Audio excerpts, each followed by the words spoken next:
Where were you born? I don't know. I never knew a mother nor a father. You will be my instrument. Who are you?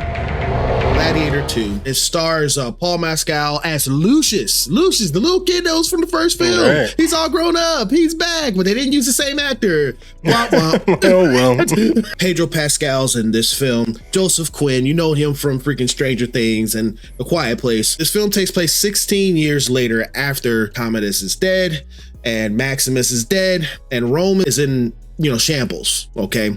Technically, Lucius is the emperor. And so we are picking up on what happens to Lucius afterwards. We learned that Lucius, after the events of Gladiator 1, left. He fled Rome, and he's been roaming Europe and Africa, mostly Africa, it would seem, for 16 years. By the way, before we go on with this is going to be full spoilers. So if you haven't seen Gladiator 2, leave this review and then come on back. This movie also has Denzel Washington in this, and he is playing a character by the name of Maximus.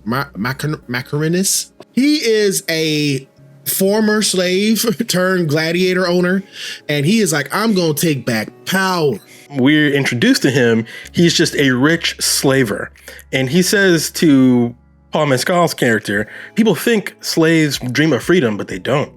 He says every slave dreams of owning their own slave one day. And this ended up being very informative of the character, and we know that he's up to something, but we don't really know what it is. Now, you mentioned Paul Mescal is in this movie. And yes, technically Paul Mescal is in this movie, and technically he is the lead, but at the same time, he is not. This is Denzel's movie. Denzel grabs this movie and puts it in his pocket and runs the F away. He is the only person making decisions, and mostly Paul Mescal is reacting to the things that Denzel does. I've only seen this movie once, but I can't think of a single time where Lucius is proactive, where he does something on his own, where he's like, I'll do this myself, or he makes some sort of big decision. Right? These are main character things, right? Mm-hmm. But Denzel does constantly. This is Denzel's movie, and you know what? I think the movie is better for it, because when Paul Mescal's on the scene, it's really just a retread of Gladiator 1. It's about a slave slowly rising the ranks and starting to confront the emperor of Rome. The exact same story of Gladiator 1. I can't stress how uninteresting that is compared to Denzel's character, this roguish, gambling slaver. Ridley Scott does the smartest thing ever. He just lets Denzel be Denzel. He's not wearing any prosthetics. He just looks like Denzel Washington in the road. Put on an accent or at all. Yeah, exactly. He's using his regular American accent, while everyone else is using a British accent. He decided not to do that and just use his American accent. So this is full Denzel at his most charismatic, doing his Denzel thing, and he just eats the screen up, man. Oh my God. Denzel is an absolute revelation in this film. If this film gets any awards ever, if it gets any recognition ever, it's all going to Denzel. It looks like he takes on the role of Proximus from the previous film. Which really helps things feel fresh, because Proximus died. Or the actor who played Proximus died, so that whole storyline was cut. So it feels fresh and it feels new when Denzel's on the screen. It's a lot more fleshed out. And it also seems like, he has a lot more to gain from this. And as you said, Lucius is a person who doesn't have a home. He did flee. And we find out from his mother, is still played by Connie Nielsen, that she said, you have to get out of here, because there are going to be men that are going to be wanting power, and then it's going to be easy basically to kill you, but she has to stay back. When he returned, the scenes where he returns back to Rome because he is captured from a Roman raid that's in the beginning of the film, which was a really cool standoff that they had at the beginning of the film. And he's taken back to Rome as a slave, and they connect his mom to his wife's killer. It was played by Pedro Pascal. Right. They essentially cut Maximus's character in half. One half goes to Pedro Pascal, and one half goes to Lucius this time. And not only is Pedro Pascal a general, he's like a very famous general. The whole city loves Pedro Pascal because he is a real war hero. He has been conquering stuff in the name of the two emperors for a long time. He is a person who's like, I don't really like this. I don't like doing this. I'm only putting this on as a facade. And he teams up with his now wife, which is Lucia, to go with the Senate to try and dethrone the emperors. It's basically the same story. Exactly. It's the exact same. It actually begins very similarly, although they picked up the pace for this opening scene where we've got a Roman general going to war who does not want to go to war, and he sees no point in this battle, but he does it anyway because he's told to. Just as Maximus pointed out, being a general isn't that much different from being a gladiator or a slave. You just don't have any options. You can't choose to be like, no, I don't want to do that. Nope, you go to war and you fight nonstop, and he's fighting a battle that he thinks is like cruel and unusual. Like there's two emperors here that's played by Joseph Quinn and Fred Hatchinger, and they are tyrants. Why are they there? Why are they in power? Who are they? And we learn that there's one emperor who's a little more level-headed, and there's another one who appears to be suffering from some sort of affliction that affects apparently his crotch and his mind. Guessing syphilis? I don't know what it is, but he's very erratic and very crazy. Those two emperors really did rule Rome around this time. One really did kill the other, but it didn't quite happen like this. Apparently, after, one brother killed the other, the surviving brother ruled for years afterwards. They also ruled alongside their father at one point. There is no father here in this movie. While I enjoyed the movie, I did like the movie, it leads me to my issue with the movie. It's too closely related to Gladiator 1. And Denzel's such a fantastic actor that like him just literally sitting there and just like fixing his clothes is more entertaining than, 2 hours of Paul Mescal. That's not a bash on Paul. Paul's a fine actor. It's more of just how good Denzel is. He's just so head and shoulders above everyone.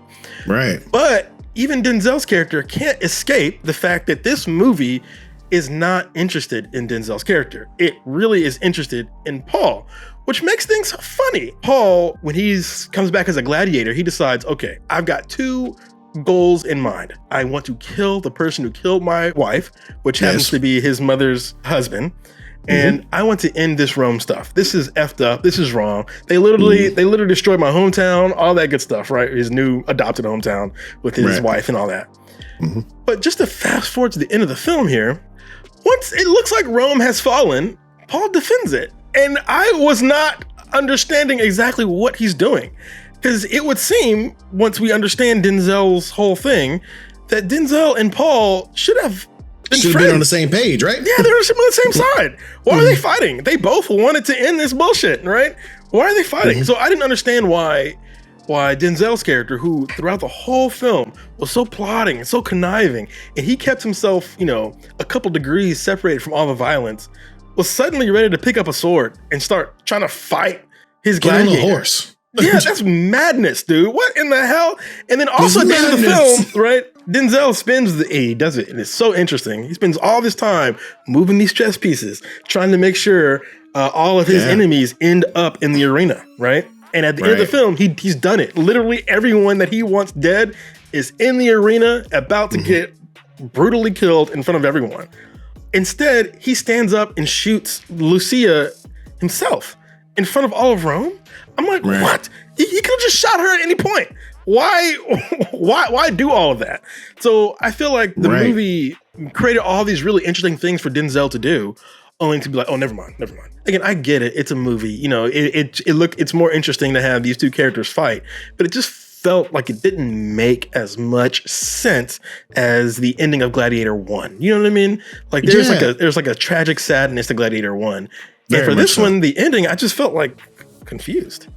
But I guess what really Scott wanted us to feel like is that, Lucius shares the same, goal and dream of what his father's father wanted. That's what we're supposed to have, like a peaceful Rome and things like that. But I felt like every single scene was rushed into the next, and I was like, how do I supposed to feel about those things happening?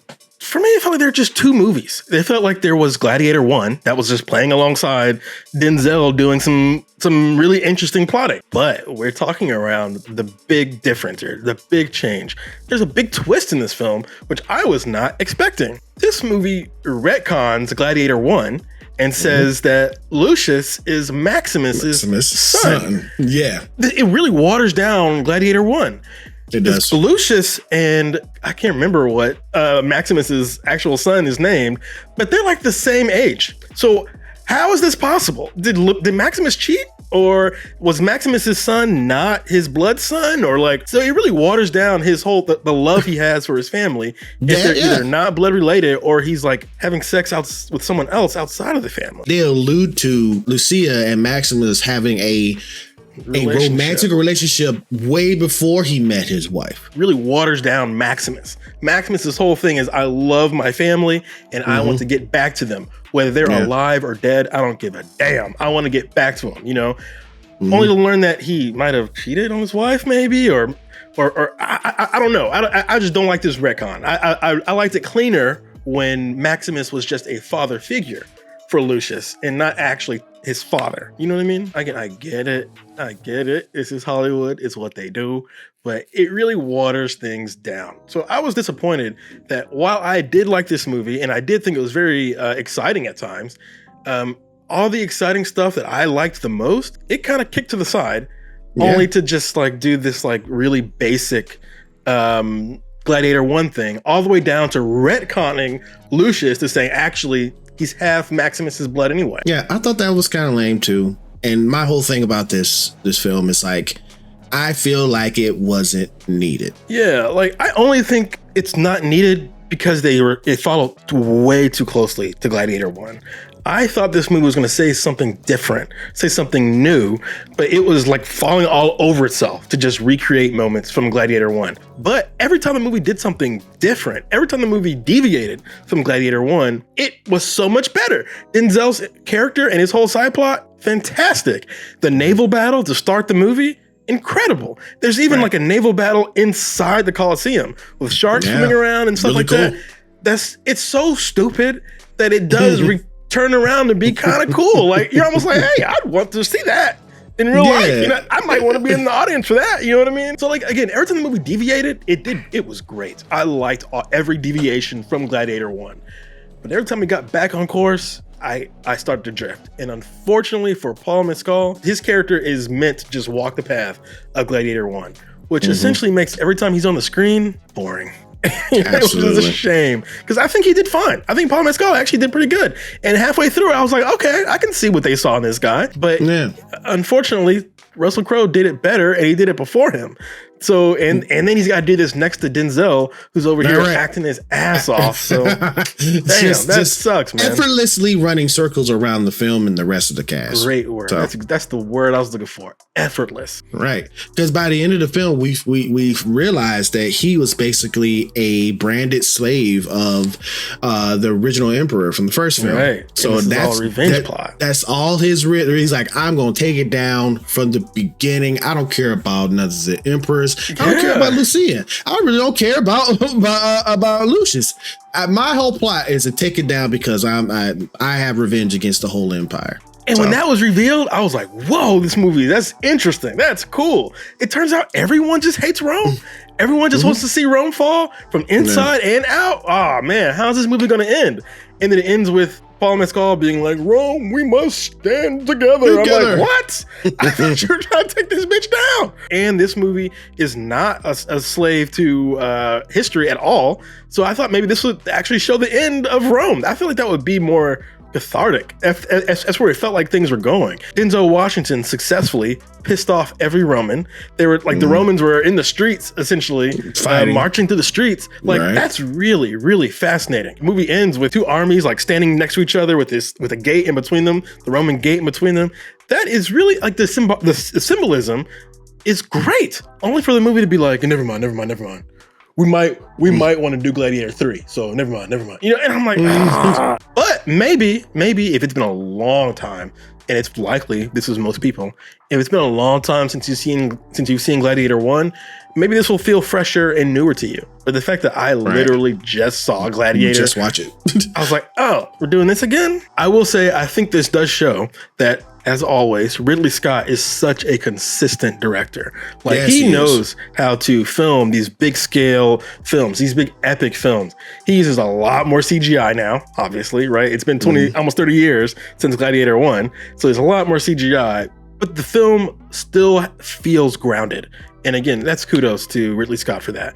And that's something that I've noticed not only in this film, but we watched another Ridley Scott film early this year. Was it Napoleon or was that last year? I can't Yeah, it was last year, Napoleon, yeah. Yeah.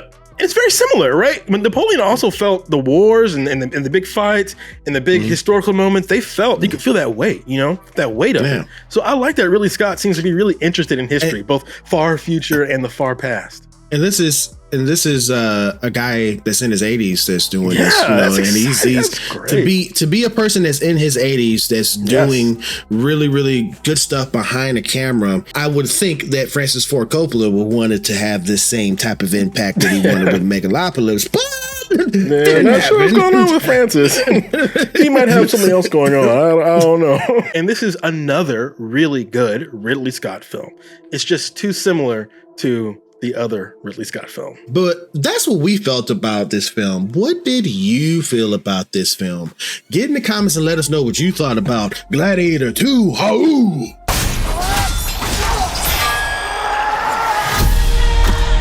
Thank you so much for clicking on this video. We really do appreciate you guys. The subscriber count is going up. So if you are new to seeing our faces, get down there, click that subscribe button. It's right there for you to have and enjoy. And if you did like this review, please do us a favor, hit that thumbs up or you can hit that thumbs down. Whichever you do, it is your opinion. But just remember one thing, it is mostly wrong. See you in another video. Peace.